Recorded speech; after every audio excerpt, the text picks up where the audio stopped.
आज इस लेक्चर में हम जो है बेंजीन का टॉपिक जो है वो पढ़ने के लिए जा रहे हैं। ठीक है, और ये बेंजीन का टॉपिक चैप्टर नंबर 7 में बहुत मोस्ट इम्पॉर्टेंट टॉपिक है। अभी तक हमने जितना भी अल्केन, अल्कीन, अल्काइन के बारे में पढ़ा था उनमें जो सवाल बनता है, एक तो प्रिपरेशन का आता है और कि आप ये प्रिपेयर बना दें। प्रिपरेशन बनाने का मतलब ये नहीं कि सिर्फ जो इथेन को बनाने के तरीके हैं। प्रिपरेशन का मतलब कोई भी आपको कंपाउंड दिया जाएगा और उस कंपाउंड से क्या बनाना है। प्रिपेयर जो मैंने आपका टेस्ट भी लिया था, तो प्रिपरेशन से मुराद ये तो प्रिपरेशन आती हैं। और इसके जो यानी ज़्यादातर अभी तक जितना ही पढ़ा है हमारा तकरीबन 80% जो है वो समझने वाला है। और बाकी 2 सवाल हैं इसमें, इथीन और इथाइन का स्ट्रक्चर, वो हमने पढ़ा था, वो इम्पॉर्टेंट है। अब जो हम बेंजीन पढ़ने के लिए जा रहे हैं, बेंजीन में देखें एक तो इसका ट्रेंड वही है कि इसमें आप सबसे पहले जो है वो प्रिपरेशन पढ़ेंगे और इसकी जो प्रिपरेशंस हैं वो उसी तरह से इक्वेशन कंप्लीट करने के लिए आती हैं। फिर इसकी केमिकल प्रॉपर्टीज़ हैं, 5 रिएक्शंस हैं इसके अंदर। जैसे हमने जो है 5 रिएक्शंस जो है वो केमिकल प्रॉपर्टीज़ में इथीन के और इथाइन के पढ़े थे। तो वो जो 5 रिएक्शंस हैं उनमें से जो है वो एक रिएक्शन हर साल जो है वो आपका आता है और उसको हम मैकेनिज़्म भी कहते हैं, वो हम आगे पढ़ेंगे। तो सबसे पहले हम बेंजीन की तरफ आ जाते हैं। बेंजीन, सबसे पहले देखें बेंजीन का जो केमिकल फार्मूला है C6 और H6 है। ठीक है, और शुरू में जब हमारी ऑर्गेनिक केमिस्ट्री डेवलप हो रही थी 19वीं सेंचुरी में, तो उस ज़माने में हमारे पास 2 किस्म के कंपाउंड्स होते थे। एक होते थे एलिफेटिक कंपाउंड्स और एक होते थे हमारे पास एरोमेटिक कंपाउंड्स। ठीक है, एरोमेटिक कंपाउंड्स आमतौर पर वो कंपाउंड्स होते थे जिसमें से जो है वो स्मेल आती थी, खुशबू वगैरह आती थी। एरोमा का मतलब होता है खुशबू, प्लेजेंट स्मेल। तो एरोमेटिक कंपाउंड जो है, यहाँ से हमारा नाम जो था वो निकला था एरोमेटिक कंपाउंड्स। ठीक है, अच्छा, फिर हमारे पास जो है साइंस जैसे जैसे डेवलप होती गई, हमारे पास और कंपाउंड्स भी जो थे वो जो है वो ड्राइव होने शुरू हो गए। तो एक साइंटिस्ट है जिनका नाम फैराडे था, 1825 के अंदर उन्होंने जो था सबसे पहले जो कोल टार थी, कोल टार का जो है कोल टार के ज़रिए जो है वो बेंजीन को उन्होंने जो है वो ड्राइव किया था। और अभी हमने पढ़ा भी था कि डिस्ट्रक्टिव डिस्टिलेशन ऑफ कोल टार, तो कोल टार में बहुत सारे कंपाउंड्स जो हैं निकलते हैं और उनमें से जो एक कंपाउंड मैंने बताया था बेंजीन भी होता है। ठीक है, अब ये इसका स्ट्रक्चर क्या है, इसकी पूरी हिस्ट्री जो है वो हम जब हम स्ट्रक्चर ऑफ बेंजीन डिस्कस करेंगे तो वहाँ पर हम जो है वो डिटेल से इन तमाम चीज़ों को डिस्कस करेंगे। अच्छा, अब बेंजीन के हवाले से एक चीज़ और बता देता हूँ कि बेंजीन जो है वो 6 मेंबर्ड जो है वो मेंबर्ड रिंग जो है वो आपके पास जो है वो कंपाउंड है और इसके अंदर जो है वो इसको हम इस तरह से जो है वो रिप्रेजेंट करते हैं। अब देखिए इसका जो एक्चुअल स्ट्रक्चर है ना, ये तो अभी सिर्फ मैं आपको वैलेंसी पूरी बना के बता रहा हूँ। इसका जो असल स्ट्रक्चर है, उस असल स्ट्रक्चर की तरफ हम जो है वो हम बाद में आएंगे। ठीक है, अभी सिर्फ यहाँ तक आपने देखना है कि 6 मेंबर रिंग है और इसको हम जो रिप्रेजेंट करते हैं वो इस तरह करके डबल बॉन्ड के साथ हम इस तरह इसको रिप्रेजेंट करते हैं। ठीक है, और कार्बन को हम कॉर्नर से रिप्रेजेंट कर देते हैं और हाइड्रोजन जो है वो हम इसके अंदर रिप्रेजेंट नहीं करते क्योंकि सब जगह हाइड्रोजन बराबर है। तो इस स्ट्रक्चर में जो है वो हम आमतौर पर हाइड्रोजन को रिप्रेजेंट नहीं करते। अब यहाँ पर देख लेते हैं सबसे पहले जो प्रिपरेशन है, पहली जो प्रिपरेशन है बेंजीन की, तो सबसे पहले जो हम बेंजीन को जो है वो बनाते हैं वो हम बनाते हैं फ्रॉम पेट्रोलियम। यानी पेट्रोलियम में मैंने आपको बताया था कि ज़मीन से जो हमारे पास ऑयल वगैरह निकलता है, तो पेट्रोलियम में से एक प्रोडक्ट आती है एनहेक्सेन की, यानी 6 मेंबर्ड ये रिंग 6 मेंबर्ड बिल्कुल स्ट्रेट जो है वो कार्बन होता है। इसको हम कहते हैं, इस प्रोसेस को हम कहते हैं हाइड्रोफॉर्मिंग कंपाउंड्स प्रोसेस। ठीक है, अब इसमें होता क्या है, इसको अब आपने समझना है। जब आप इसको समझ लेंगे तो वो आपको आसानी से जो है वो ये सारी चीज़ समझ में आ जाएगी। सबसे पहले देखें कि जो हेक्सेन होता है CH3, आपको पता है CH2 और CH2 और CH2 4, ये हो गए 5 और ये हमारे पास क्या है, हेक्सेन है। ठीक है, अब मैं प्रोडक्ट को समझाने के लिए ये आपको इस तरह आप जो है वो बना के बताऊंगा। सबसे पहले देखिए हम इसको इस तरह करके लिखते हैं, CH3 CH2 CH2 CH2, ठीक है, ये CH2 और जो है ये CH2 और ये CH3। अब ये आपके पास जो है वो 6 मेंबर्ड बन गया है। ठीक है, अच्छा अब इसमें हम क्या करते हैं, इसको जो है वो 408 जो है वो 480 से 550 सेंटीग्रेड के तक जो है वो वैनेडियम की प्रेजेंस में, V2O5 की प्रेजेंस में 150 से लेके और जो है वो 300 पास्कल जो प्रेशर है उसमें रखते हैं। तो अब होता ये है कि इसके अंदर से जो ये जितने भी कार्बन आपको नज़र आ रहे हैं, ये कार्बन जो है ये आपका रिंग फॉर्म में, यानी ये अपने आप को जो है वो इसमें से एक हाइड्रोजन यहाँ से निकलता है और एक हाइड्रोजन यहाँ से निकलता है, और ये जो आपके पास हेक्सेन था ये सबसे पहले जो आपका कन्वर्ट होता है वो आपका साइक्लोहेक्सेन में जो है वो कन्वर्ट हो जाता है। तो पहला स्टेप क्या है, पहला स्टेप ये है कि जब आप हेक्सेन को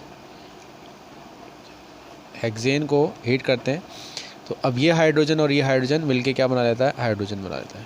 ठीक है, और ये जो प्रोडक्ट है आपकी, इस प्रोडक्ट को आपको रिंग में भी करके क्या करके लिख सकते हैं। तो ये पहले स्टेप में बन जाता है साइक्लोहेक्सेन। ठीक है, उसके बाद हम जो है वो इसको जो है वो मज़ीद हीट करते हैं। ठीक है, जब मज़ीद हीट करते हैं तो होता ये है कि ये जितने भी कार्बन आपको नज़र आ रहे हैं, हर कार्बन में से एक एक हाइड्रोजन निकल जाता है। इसमें से भी एक हाइड्रोजन निकल जाता है, इसमें से भी निकल जाता है, इसमें भी निकल जाता है, इसमें भी निकल जाता है, इसमें भी निकल जाता है। और जब हाइड्रोजन निकल जाता है तो आपको पता है कि जब भी आपके पास क्या हो, हाइड्रोजन निकल जाए तो कार्बन क्या करता है, अपनी बॉन्ड को क्या करता है, कंप्लीट करता है। और ये आपके पास जो है ऑल्टरनेट जो है, यहाँ पर डबल बॉन्ड आई थी, ये डबल बॉन्ड आई थी, और 3 हाइड्रोजन की जो गैस की फॉर्म में वो आपका निकल जाता है। तो इसमें देखें पेट्रोलियम से एन हेक्सेन से हमने जो है वो इसको बेंजीन को हमने क्या किया, प्रिपेयर किया है। ठीक है, तो इसमें जो सवाल बनेगा इसका, एक तो पहला सवाल तो ये बन सकता है इसका, प्रिपेयर साइक्लोहेक्सेन फ्रॉम हेक्सेन। तो ये तो सिंपल सा स्टेप बन जाएगा, ये यहाँ तक लिख देंगे। और अगर वो प्रिपेयर बेंजीन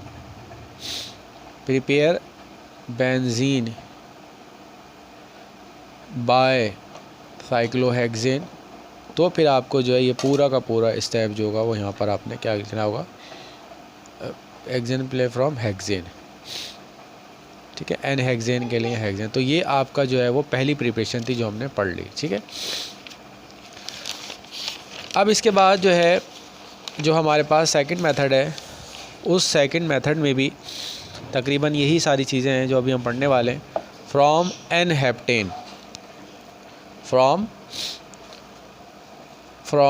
हेप्टेन।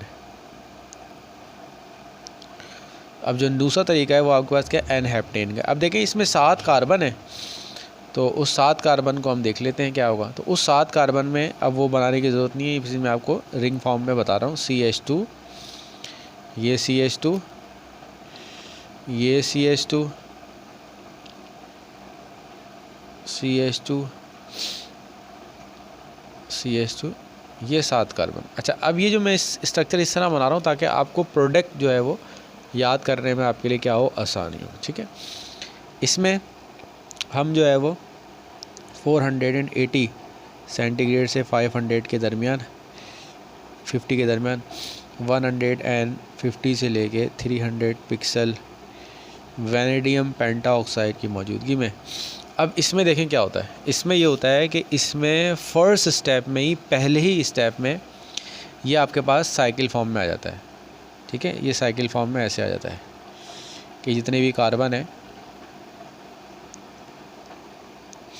ये देख लें कि ये 6 जो थे, 6 तो आपस में जो है वो आपके अटैच हो गए, ये 6 आपस में अटैच हो गए, और ये जो एक था 7वां था, ये आपके ऊपर ही अटैच हो गया। ठीक है, पहली चीज़ क्या है, ये जो 7 में से 6 कार्बन है ये तो रिंग की फॉर्म में आ जाएंगे, और बाकी जो एक कार्बन होगा ये आपका ऊपर ही रह जाएगा। ठीक है। अच्छा, दूसरी चीज़, इससे पहले वाला जो रिएक्शन हमने पढ़ा था, उस वाले रिएक्शन में क्या था कि भाई सेकंड स्टेप में आकर फिर हाइड्रोजन आपके रिमूव हुए थे। ठीक है, इसमें क्या होता है, इसमें फ़र्स्ट स्टेप में ही, पहले ही स्टेप में जगह जो है वो आपके हाइड्रोजन, हर कार्बन से हाइड्रोजन जो होता है वो आपका रिमूव हो जाता है। जब हर कार्बन में से हाइड्रोजन आपका रिमूव हो जाता है तो यहाँ आपके पास क्या आ जाती है, डबल बॉन्ड आ जाती है, और ये जो है वो आपका साइक्लिक फॉर्म में और एरोमेटिक फॉर्म में कन्वर्ट हो जाता है। ठीक है, और एरोमेटिक कंपाउंड्स आमतौर पे एक तो स्मेल से पहचानते हैं, और दूसरा उनके एक अनहोकल रूल होता है, उससे ही पहचाना जाता है।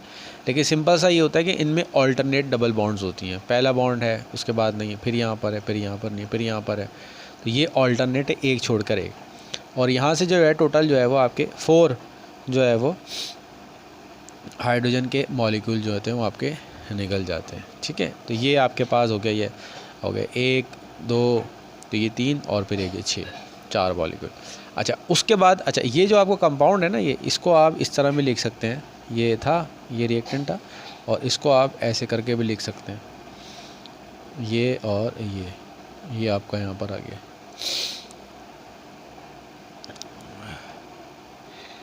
ठीक है, अब ये जो कंपाउंड है इसको हम कहते हैं टॉलीन। जब बेंजीन के ऊपर CH3 अटैच हो तो उसको हम कहते हैं टॉलीन, और ये इसका कॉमन नेम है। ठीक है, अब ये टॉलीन हमारा बन जाता है, ये टॉलीन हमारे पास आ गया है। इस टॉलीन को जब हम हाइड्रोजन की मौजूदगी में इसकी हाइड्रोजनेशन करवाते हैं 550 से लेके और 760 सेंट पर कोबाल्ट और मोलिडियम की मौजूदगी में, तो होता ये है कि भाई ये तो हाइड्रोजन है, ये ब्रेक होता है और ये यहाँ से आपका रिमूव हो जाता है। ठीक है, अब यहाँ पर एक बॉन्ड है, कार्बन है, और यहाँ पर इसकी क्या है, एक बॉन्ड है। ठीक है, ये बॉन्ड है। अब एक हाइड्रोजन तो इस पे लग के तो इसको बनाया था CH4। ठीक है, और एक हाइड्रोजन जब यहाँ पे बॉन्ड, जब जाहिर सी बात है बॉन्ड है, उसकी जगह हाइड्रोजन लगेगा, तो ये आपके पास जो है वो, अब इसमें आप ये कंफ्यूज मत होइएगा कि इसमें ये जो हाइड्रोजन है वो कहाँ चला गया। हाइड्रोजन तो जाहिर सी बात है लगेगा, और आपको पता है ऐसे स्ट्रक्चर में जब आप जो है वो कॉर्नर्स वाला स्ट्रक्चर ड्रॉ कर रहे हो तो उसमें फिर आपको हाइड्रोजन लगाने की ज़रूरत नहीं होती, वो हमें पता लग जाता है ये हमारे पास जो है। अब इसमें से सवाल सुन लें क्या बनेगा, इसमें सवाल मिलेगा prepare toluene from n heptane. Heptane से जो है वो आप टॉलीन बना लें, ये हो गया। तो आपने फिर इसको यहाँ तक लिख देना है। ठीक है, अच्छा, और अगर ये हो prepare benzene from n heptane, तो जो है वो आपको पूरा रिएक्शन जो होगा आपको यहाँ तक लिखना होगा। ठीक है, अच्छा, कोल से तो आपको मैंने पहले करवाई दिया है। ठीक है, कोल से भी जो है वो मैं भी आपको कोल टार की जब प्रिपरेशन करी थी उसको भी हम देख लेंगे आखिर में। अच्छा, इसके बाद जो है फ्रॉम एसिटिलीन है, फ्रॉम एसिटिलीन है। अब एसिटिलीन में क्या होता है वो देख लेते हैं हम। अब देखें, एसिटिलीन में ये होता है कि जो है एसिटिलीन मॉलिक्यूल इस तरह का होता है। ठीक है, ये एसिटिलीन का मॉलिक्यूल है। ठीक है, अब सबसे पहले जब हम इसके अंदर अच्छा, अब इसमें होता ये है कि इसमें जो है वो कुल टोटल जो है वो 3 मॉलिक्यूल्स जो है वो कंज्यूम होते हैं। क्या होते हैं? 3 मॉलिक्यूल्स क्या होते हैं? कंज्यूम होते हैं। यानी ये पॉलीमर रिएक्शन है कि छोटे यूनिट कंबाइन होते हैं और कंबाइन होने के बाद एक बड़ा मॉलिक्यूल जो है वो बना लेते हैं। लेकिन इसमें जो मॉलिक्यूल बनता है वो 6 मेंबर का ही बनता है। ठीक है, अब इसमें जो है हम ऑर्गेनो निकल कैटलिस्ट डाल लेते हैं। ठीक है, और कैटलिस्ट जो है वो हम इसके अंदर यूज़ कर लेते हैं। ठीक है, अब इसमें होता क्या है, अब देखिए सबसे पहले होता है ये कि ये डबल बॉन्ड आपकी पहली डबल बॉन्ड आपकी ब्रेक होती है। ठीक है, जब डबल बॉन्ड ब्रेक होगी तो जाहिर सी बात है ये जो कार्बन है इसकी एक वैकेंसी खाली हो चुकी है और इसकी वैकेंसी खाली हो चुकी है। ये जब होगा तो इसकी भी जो है वो वैकेंसी खाली होगी, ये बॉन्ड टूटेगी, और इसी तरह से जो है वो ये तो इसका मतलब ये हुआ एसिटिलीन के जो मॉलिक्यूल्स हैं उनमें आपके पास जो है वो बॉन्ड्स जो हैं ब्रेक होती हैं, और बॉन्ड ब्रेक होने के बाद ये जितने भी कार्बन है ना ये आपस में पॉलीमराइज हो जाते हैं। जैसे ये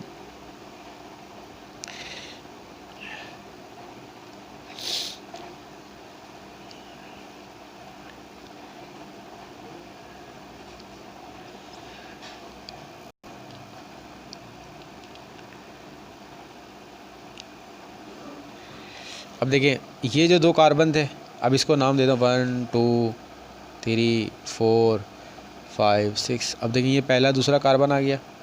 ठीक है, ये तीसरा चौथा कार्बन आ गया, और ये 5वां और 6ठा कार्बन। हर कार्बन के साथ एक हाइड्रोजन यहाँ मौजूद है। तो इसमें क्या हुआ है, बुनियादी तौर पर आपके पास जो भी इथाइन का मॉलिक्यूल था उसने क्या कर ली, अपने आप को पॉलीमर की फॉर्म में जो है वो कन्वर्ट कर लिया। ठीक है, तो इसको हम कहते हैं कि ये हमारे पास जो है वो बेंजीन की प्रिपरेशन है फ्रॉम एसिटिलाइन। ठीक है, और इसमें जो है वो हम एसिटिलीन को जो है वो रेड हॉट ट्यूब में पास करते हैं। रेड हॉट ट्यूब, इसको बहुत ज़्यादा हाई टेम्परेचर होता है, उसमें जब हम कैटलिस्ट की मौजूदगी में इसको पास करते हैं तो आपके पास जो है ये जो एसिटिलीन होता है ये आपका कन्वर्ट हो जाता है किसके अंदर, बेंजीन के अंदर। ठीक है, तो ये हमारे पास सी। अब इसका जो सवाल आएगा वो पता लग गया होगा आपको कि प्रिपेयर बेंजीन फ्रॉम एसिटिलीन। अच्छा, इसके बाद जो नेक्स्ट मेथड है वो हमारे पास है from phenol.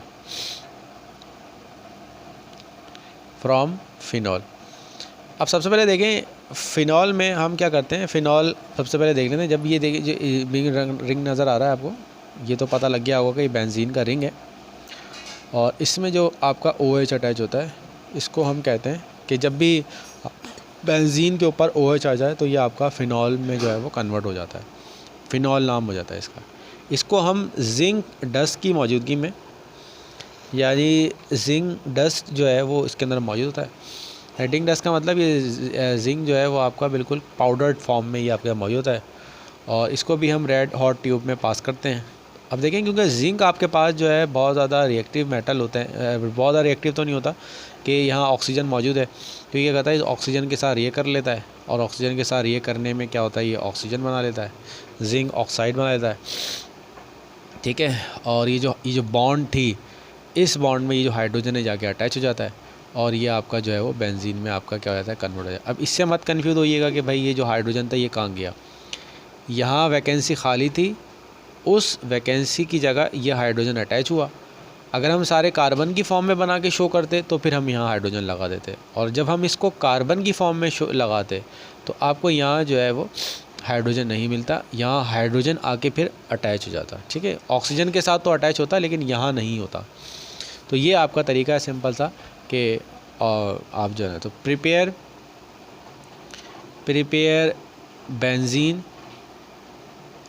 Benzene from phenol. ठीक है, अच्छा, इसके बाद जो है जो लास्ट प्रिपरेशन है फ्रॉम सोडियम बेंजोएट। ये सोडियम बेंजोएट देख लेते हैं क्या है। अच्छा, इसमें देखें ये बिल्कुल वही रिएक्शन है जो सोडियम एसीटेट वाला था। सोडियम एसीटेट याद होगा आपको, ये एसिटिक एसिड था, ये है, और ये CON है, ये 2 कार्बन है, तो ये सोडियम एसीटेट बन गया। ठीक है, ये बिल्कुल सेम रिएक्शन है, सिर्फ क्या है इस CH3 की जगह, ठीक है, यहाँ पर जो है आपका बेंजीन अटैच है। ठीक है, ये COO और Na, ये बिल्कुल सेम अब आपको नजर आया। ये सोडियम एसीटेट था और यहाँ जो है सोडियम बेंजोएट है। अब इसको जो है वो हम बिल्कुल सेम रिएजेंट है हमारे, उसको भी हम जो है वो सोडियम हाइड्रोक्साइड के साथ जो है वो रिएक्ट करते हैं और उसको हीट करवाते हैं। तो हीट करवाने के नतीजे में ये भी डीकार्बोक्सिलेशन है। इसमें से क्या होती है, कार्बन डाइऑक्साइड रिमूव हो जाती है। अब वो कार्बन डाइऑक्साइड जो है वो आम तौर पर कार्बन डाइऑक्साइड की फॉर्म में रिलीज़ नहीं होती, वो सिंपल सा जो है वो इसके साथ रिएक्ट करके तो जो है वो आपका सोडियम कार्बोनेट बना लेती है। ठीक है, और ये जो हाइड्रोजन होता है, ये हाइड्रोजन जो है वो इसके ऊपर जाके क्या होता है, अटैच हो जाता है। तो ये कन्वर्ट हो जाता है किसके अंदर, बेंजीन के अंदर। ठीक है, तो सोडियम बेंजीन टू बेंजोएट। तो इसमें अब हम जितने भी सवाल हैं वो अब हम नोट कर चुके हैं। तो अब सबसे पहली चीज़ जो है, अब देखिए रिएक्शंस काफ़ी हो चुके हैं और इसको अब आपको ना माइंड मैपिंग करनी पड़ेगी। माइंड मैपिंग का मतलब ये है कि अगर आप कहीं जा रहे हैं और आपको घर का रास्ता नहीं पता, कहीं का रास्ता नहीं पता, तो आपके लिए प्रॉब्लम क्रिएट होगी। लेकिन अगर आप क्या हो, आप कुछ निशानियाँ लगा लें, यानी आप पहली दफ़ा किसी जगह पे विज़िट करें और विज़िट करते हुए आप निशानियाँ लगा लें, हॉल मार्क्स, कि भाई मैं यहाँ ये चीज़ आई थी, फिर ये चीज़ आई थी, फिर ये आई थी, फिर ये आई थी, तो दोबारा जब आप वापसी जाएंगे तो दोबारा वापसी जाने में आपके लिए उस पोजीशन के ऊपर, उस घर पर विज़िट करना आपके लिए क्या हो जाएगा, आसान हो जाएगा। लेकिन आप पहली मर्तबा किसी घर पे गए और आपने कोई निशानी नहीं लगाई और दोबारा जब आप जाने की कोशिश करेंगे तो आप गलियों में भटक जाएंगे। तो इसको हम कहते हैं माइंड मैपिंग, कि आप निशानियाँ लगा लें। तो अब आप अपने जहन में जो है वो इसको माइंड मैप बनाएं, ताकि जब आप बेंजीन की प्रिपरेशन में जाएं तो आपको सारी जो है वो आपको जो है वो याद हो कि इसमें ये चीज़ें जो हैं आपके प्रिपेयर होंगे। लेकिन पहला जो हमने मेथड पढ़ा था बेंजीन की प्रिपरेशन का, वो आपके पास क्या था, पेट्रोलियम से था। पहली चीज़ तो ये आपको पता होना चाहिए, पेट्रोलियम से था। ठीक है, पेट्रोलियम में एक आपका हेक्सेन था और एक हेप्टेन था। ये अब सबसे पहले हेप्टेन था। ये छोटे छोटे पॉइंट्स जब आप बना के लिख के नोट कर लेते हैं ना, तो फिर इक्वेशन को जो है वो याद करना आसान हो जाता है। तो पहली चीज़ तो आपने ध्यान में ये बिठा लेनी है कि भाई बेंजीन को बनाने के लिए हमारे पास जो है वो क्या तरीके हैं, शुरू के 2 तरीके हैं। और पहले जो हेक्सेन है वो कन्वर्ट होता है किसके अंदर, साइक्लोहेक्सेन में। ठीक है, ये अब आपका जब माइंड मैप बना होगा ना तो फ़ौरन आप आसानी से ये सारे रिएक्शंस जो होंगे वो आपके, और फिर साइक्लोहेक्सेन जो है वो फिर आपका बेंजीन में कन्वर्ट होता है। इसको कहते हैं माइंड मैप। ये अब आपने निशानियाँ लगा ली कि पेट्रोलियम है, पेट्रोलियम एनहेक्सेन भी है, और अनहेप्टेन में आपको पता है पहले वो टॉलिन में कन्वर्ट होता है और फिर जो है वो बेंजीन में कन्वर्ट होता है। तो ये तो हमने पहले पढ़ लिया। दूसरा एक हमने अब याद रखें कि हमने अल्केन भी, अल्कीन भी है।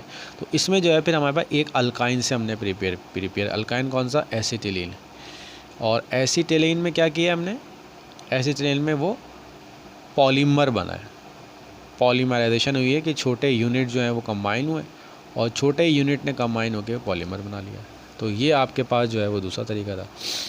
फिर तीसरा तरीका क्या था, हमारे पास फिनोल का था, फिनोल से, और फिनोल आपको पता है ये आपका फिनोल है। और तीसरा जो था लास्ट वो सोडियम बेंजोएट, यानी ये दोनों बेंजीन ही थे, बेंजीन के स्ट्रक्चर ही है।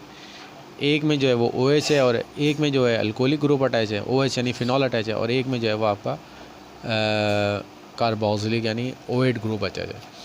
तो ये स्टूडेंट तरीका है, इसके ज़रिए जो है आप अपनी जो प्रिपरेशंस हैं उनको जो है वो याद कर सकते हैं। अच्छा, इसमें अब एक चीज़ और देख लेते हैं हम, क्या है वो,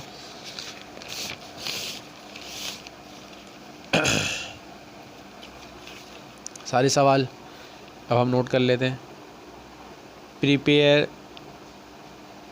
प्रिपेयर बेंजीन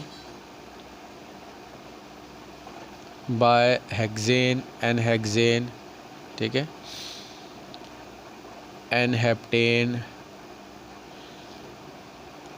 ठीक है, बाय फिनॉल,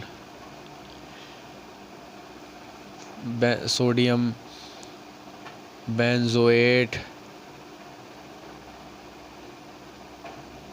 ठीक है, और एनहेक्सेन, एनहेप्टेन, फिनॉल, सोडियम बेंजोएट और आपके पास एसिटिलाइन, ये हमारे पास 5 है। तो ये 5 जो है वो आप इसको आसानी से जो है वो याद कर लें। अच्छा, और दूसरा इसमें इक्वेशन कंप्लीट करने के लिए आता है। इक्वेशन कंप्लीट करना जो है वो, अब आप इसमें जितनी भी प्रोडक्ट्स मैंने आपको बताई हैं उन प्रोडक्ट्स को जो है वो आप याद करें, तो इंशाल्लाह जो है वो आपको ये जितने भी रिएक्शंस होंगे वो जो है आप अच्छी तरह से पढ़ लेंगे। अच्छा, अब देखें इसके बाद हम जो पढ़ने के लिए जा रहे हैं वो हम पढ़ने के लिए जाएंगे अब स्ट्रक्चर ऑफ बेंजीन। और स्ट्रक्चर ऑफ बेंजीन के 3 सवाल आते हैं और वो बहुत मोस्ट इंपॉर्टेंट क्वेश्चन है 3 स्ट्रक्चर के हवाले से कि आप स्ट्रक्चर डिस्कस करें।